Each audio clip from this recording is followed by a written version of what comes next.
I can't help but think that this latest development in the Melodee Buzzard case is a definite step backwards. I'll come back to that shortly. So if you are not familiar with Melodee's case, Melodee is a 9-year-old. There isn't a more recent photo of Melodee, which is a little bit alarming. Melodee's father died when she was 6 months old. He was in a motorcycle accident, so her mother has pretty much had sole custody all that time. On the 7th of October, Ashley and Melodee went off on a bit of a road trip from California to Nebraska and back again. Somewhere along the return trip, Ashley left Melodee somewhere, which is what investigators are trying to find out. So we're heading up towards a month. Well, actually, we're now over a month since Melodee has been missing, which is extremely disturbing. The longer this goes on, the less the chance is of her being found and recovered safely. So Ashley dropped Melodee off somewhere, possibly between Colorado and Utah, somewhere around that border, and she hasn't been seen since. She was reported by the school officials on the 14th of October, which is when the investigation began, because she hadn't been attending school, even though it was like distance education kind of thing. There'd been no assignments put in. So they started going through the protocols, and it was at that point that it was discovered that Melodee was missing and had been missing for a week. So since then, it's been discovered that during the trip, Ashley changed the plates on her vehicle, her rental vehicle, from California plates to New York plates, and then changed them back again before returning the vehicle to the rental company. It certainly seems like someone helped Ashley with this. Ashley seems to have a fixation with wearing wigs, so you see her in a different wig every time, and the images we do have of Melodee also show her wearing a wig. Ashley was arrested last week for false imprisonment, and I will talk more on that shortly. But the latest news is that she has been released by the judge. She's wearing an ankle monitor, but I think under the circumstances that this is a very, very bad decision. So I've got a few media clips that I'm going to play, and I'm going to discuss this as we go along. We have the latest now on the search for Melodee Buzzard. As the mom of the missing 9-year-old California girl appeared in court yesterday, our chief national correspondent, Matt Gutman, is in L.A. with more for us. Good morning, Matt. Hey, good morning, Robin. Ashley Buzzard may be out of jail. She is not out of investigators' crosshairs. They say she has been uncooperative about what happened to her 9-year-old daughter, Melodee. And at this point, they tell me they're investigating all angles, including the chilling possibility that she was trafficked. I have to say that to me, that actually seems like it could well be the most likely scenario. This has been so well organised. This is not something that Ashley organised herself, in my opinion. She got those extra plates for the vehicle.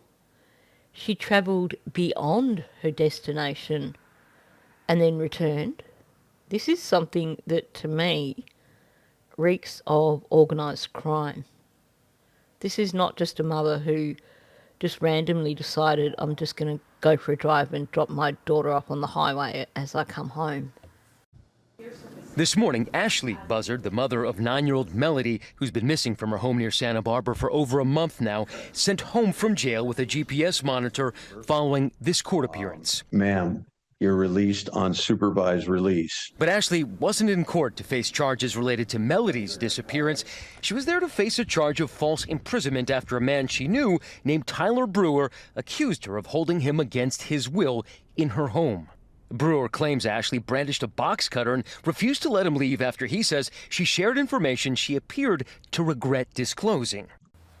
I have to say, that is something that I feel is positive, him saying that she shared information that she seemed to regret disclosing.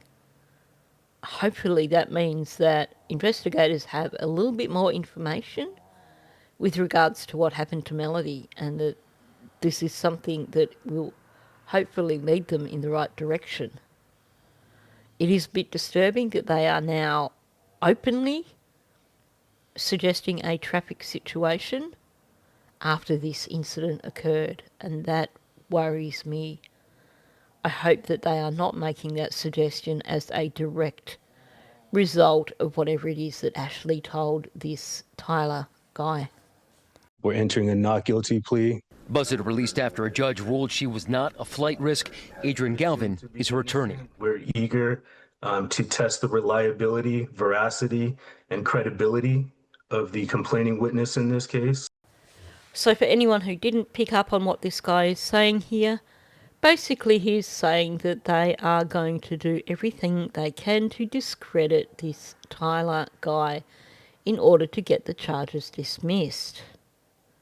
This is not a good thing, and I think it is kind of slimy of a lawyer to do this when basically if you can get this woman locked up, just maybe you've got a better chance of finding out where her daughter is.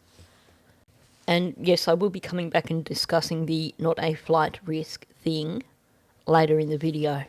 Outside the courthouse, Melodee's paternal grandmother, Lily Dennis, spoke to our affiliate, KEYT. I want to know where my granddaughter is. What's going on? They let her go? They didn't say nothing about my granddaughter? And overnight, I asked Ashley's attorney about that. Can you say whether Ashley is concerned about the welfare of her daughter, Melodee? I can't comment on that.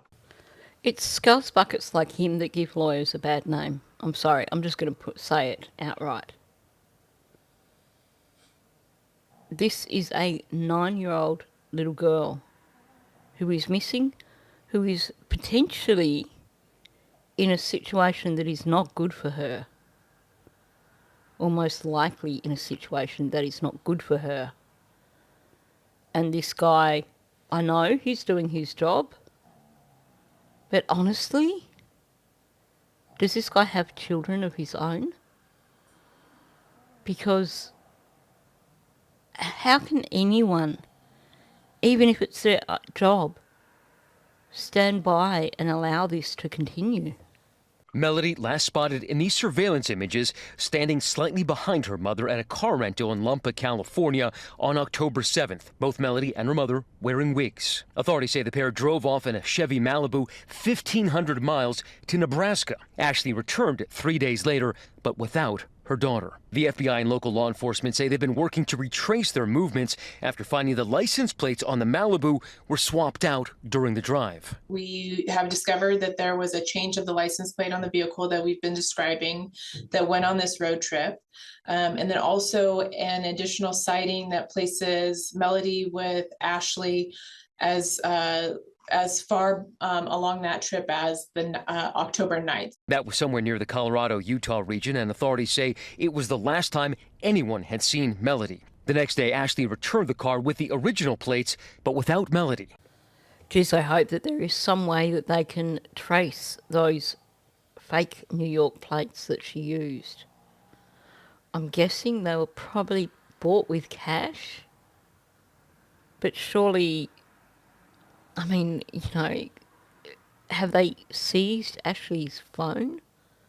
Have they gotten a warrant and done that? You know, they're not really telling us much. They're just saying that she's not cooperating. Well, surely they can create probable cause so that they can do things like seize her phone, look at her banking records. I hope that they're doing that. Authorities served a warrant to search Ashley's home, the rental car, and a storage locker. Law enforcement sources from multiple agencies point out the catch-22 in this case. On the one hand, they are extremely worried about what happened to Melodee, but because they can't find Melodee and because there is no actual evidence that a crime has been committed, they can't charge Ashley with any crime, even though they say she has been uncooperative from the very start. Actually, I believe that they can charge her with a crime. I'm basing it on Carolina laws, but I would imagine there would have to be something very similar in California, and I will come back to that shortly. I pulled up a second news story because it shows more inside the courtroom, and I think it's got a pretty good coverage of the timeline. Tonight, 40-year-old Ashley Buzzard appearing before a judge, all while a blistering multi-state manhunt for her missing daughter moves forward. For entering a not guilty plea. Today, Buzzard pleading not guilty to one charge of felony false imprisonment, a judge releasing her with a GPS monitor. You're released on supervised release. Okay, that sideways look from that judge tells me that he knows he's making a bad decision here. I'm not sure why he's making this decision, but it's pretty poor, and I will come back to that shortly. As for Ashley, the entire time the camera was on her, there was no sign of any emotion from this woman whatsoever. Honestly, if they can't hold her, then they should be having her mentally assessed. Either way, this woman should be locked up, in my opinion. The charge unrelated to Melodee's disappearance. The accuser in Buzzard's case, Tyler Brewer, says he's known Ashley for years and went to her home to help with the search. When he tried to leave, he says Buzzard threatened and held him against his will. In a now deleted social media post, he wrote, Miss Buzzard became visibly distressed after sharing information she appeared to regret disclosing. A box cutter was produced, and despite multiple requests to be allowed to exit the home, I was not immediately permitted to leave. There was also allegedly multiple locks, meaning that he couldn't even let himself out. To me, aside from everything else, this shows that she is unpredictable and potentially volatile. So why was she released? Authorities arrested Buzzard Friday. Her daughter now missing for more than a month. Investigators are continuing to reach out to Ashley to try to give her every opportunity that we can for her to let us know where Melodee is. Has her cooperation with the investigation changed at all since she's been in custody? Her cooperation has not changed. Surveillance video shows Ashley with her daughter in disguise, both appearing to be wearing wigs. The pair seen in a white Chevy Malibu on October 7th. The rental car's license plate swapped during the trip. Melodee was last seen on October 9th, spotted near the Utah-Colorado border, as investigators say they're committed to bringing her home. Given Ashley's lack of cooperation, given the FBI involvement, it's just mind-boggling to me that the judge allowed her to walk out of that courtroom. I wonder if there is a little bit of arrogance there. Perhaps he had someone from the FBI make a request directly to him. We don't want her being released. And he's basically gone, well, I'm the judge, I make the decision. Because like I said, that look on his face, he knew that he was making the wrong decision there, but it was a look of defiance. And I think he's made a bad choice. I'm just going to quickly skip through this article, which is from, I believe, last week, about the false imprisonment. So the allegation is that she was armed with a box cutter and prevented him from leaving. And he said he is a legal document assistant, process server, mandated reporter, and perceived officer of the court, which, from what I can discover, appears basically just means that it's part of his job to uphold the law. So I guess if he is a process server and a legal document assistant, that makes sense. So we heard a lot of this already, but it does say here that he reached out to her to offer help. So he's reached out to her to offer help. He's ended up in the house.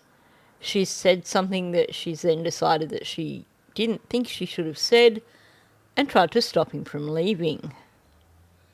So here he says, Ms. Buzzard became visibly distressed after sharing information she appeared to regret disclosing, Brewer said in a statement. So moving on to the second page of this article, the judge ordered Buzzard released from jail with a GPS monitor and gave her a list of conditions, including not possessing weapons or contacting the alleged false imprisonment victim. Okay, but what constitutes a weapon? Because if she can produce a box cutter, she can produce a steak knife, a kitchen knife. They still count as weapons. Prosecutors protested Buzzard's release, arguing she is a flight risk because she allegedly wore wigs and switched license plates. Let's add into that her mental health issues just before Melodee vanished. But the judge said that is separate and not involved in the false imprisonment case. Okay, I'm just going to say it how it is. This judge is an arrogant twat. What is described here is signs of deception. If she's going to go as far as wearing wigs, making her daughter wear a wig, switching license plates, driving to the other end of the country before coming part way back and then ditching her daughter somewhere, then of course she's a flight risk. It shouldn't matter that this is a separate case. You have to look at her past behaviours, and her past behaviours say this woman cannot be trusted. This judge is making a bad choice, in my opinion. And I hope that if this does all fall apart, that he faces consequences for this decision. Now, one last part from this article. Brewer added in his statement that he's in contact with Melodee's paternal relatives who are hoping to find the 9-year-old. My position has never changed. Find Melodee, protect the investigation, bring her home safely, Brewer said. So this guy was trying to do the right thing. And basically it gave charges that could have allowed for Ashley to be detained. It gave charges that could have allowed them to insist on mental health assessment. But none of this has happened. Now, authorities are saying that they can't actually charge Ashley for anything. They've got no evidence of anything that they can charge her with. But I disagree, and I'm going to tell you about Madalena Kojikari. Now, this case comes from Carolina, so yes, it is a different state, but I believe that there are things in this case that could be useful for investigators in this case, in Melodee's case.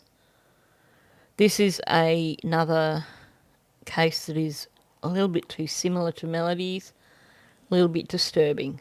So I'm just going to give you an outline of Madalena's case. In November of 2022, Madalena was 11 years old, and the last time she was seen was on the bus footage from her school bus as she was getting off her school bus. Several weeks later, after being absent from school for all that time, the school, like Melodee's school, followed protocols and basically said to Madalena's mother, Diana, you need to produce Madalena at school or this escalates. She didn't produce Madalena. They reported her missing. Turns out Madalena had been missing and her parents hadn't, or her mother and stepfather hadn't reported her missing at all. So she had been missing for several weeks before the school discovered that she was not at home.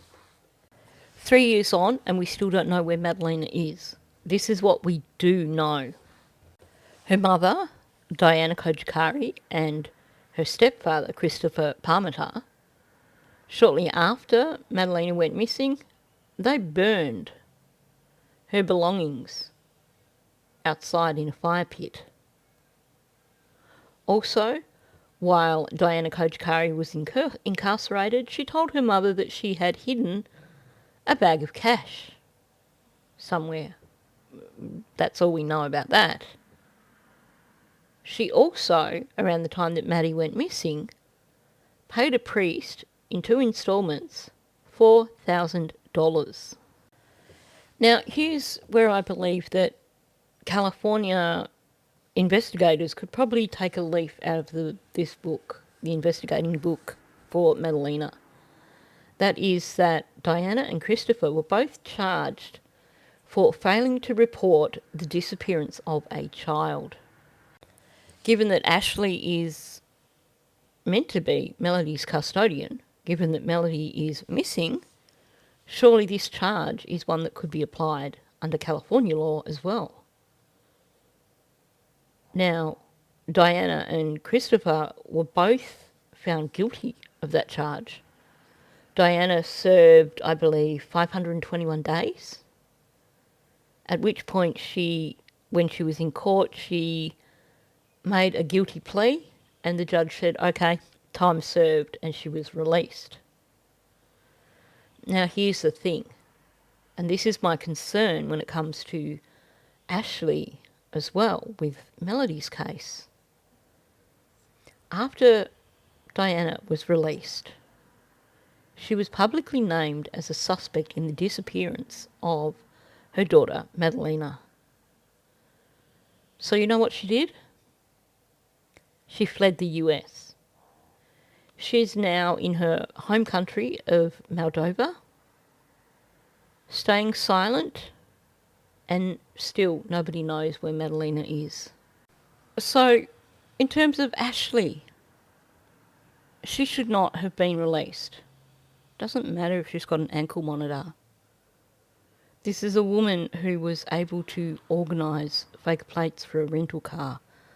A woman who was funded to travel all the way across the country and then travelled part way back and left her daughter somewhere. How do we know that she hasn't got funds stashed away somewhere?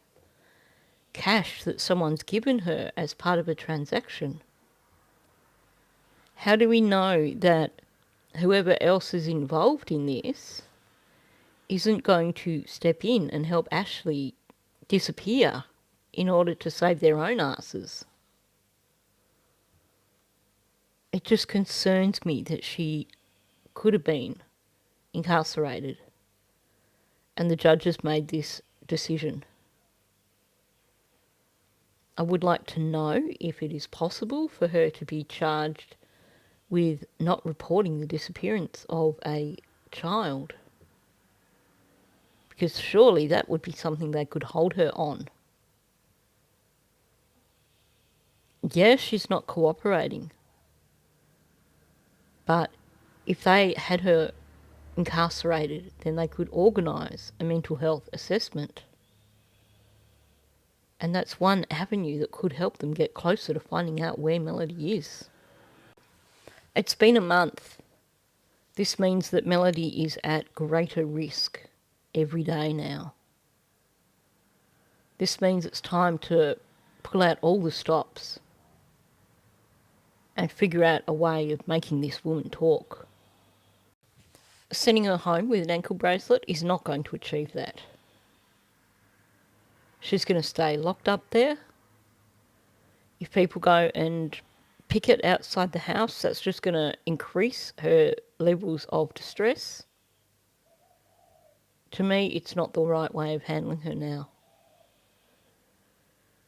She needs to be dealt with by specialists, mental health specialists, who can do an assessment and who can find out what the heck is going on. In terms of sightings of her and Melodee, I think that people should be looking for someone with a really crappy looking wig, because it seems like she had multiple wigs. So in terms of trying to look for someone who has this appearance that we see in front of us, people should be asked to look for a woman who looked like she was very obviously wearing a wig and was accompanied by a young child. Also, Melodee's leggings stand out to me. They are something that I think people should be asked to look back on and see if they recall seeing a young girl wearing leggings like that.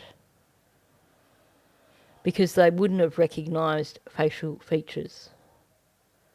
They wouldn't have recognised much about Melodee at all if she was wearing a wig and wearing a hoodie the whole time. And I'm going to presume that a lot of the time she was not out in public where she could be seen. So on that note, let's just keep our fingers crossed and just hope that whatever powers there are allow these investigators to find this little girl and get her somewhere safe. Obviously, Ashley Buzzard never should have custody of this child again if she is found. But it sounds like she has some caring grandparents, some caring family members who would quite happily look after her. So hopefully I can bring you some more updates soon, although I'm a little bit nervous about this case. It worries me that we're not seeing a lot of progress happening. But I will definitely keep you posted if anything else comes up. So on that note, thanks for listening. If you are new to my channel, please subscribe. And of course, also please hit that like button, get this video out there into the algorithm. We need Melodee's story to be told. We need Melodee's story to be heard by as many people as possible. And of course, please leave a comment below. Thank you, and I'll catch you in the next one.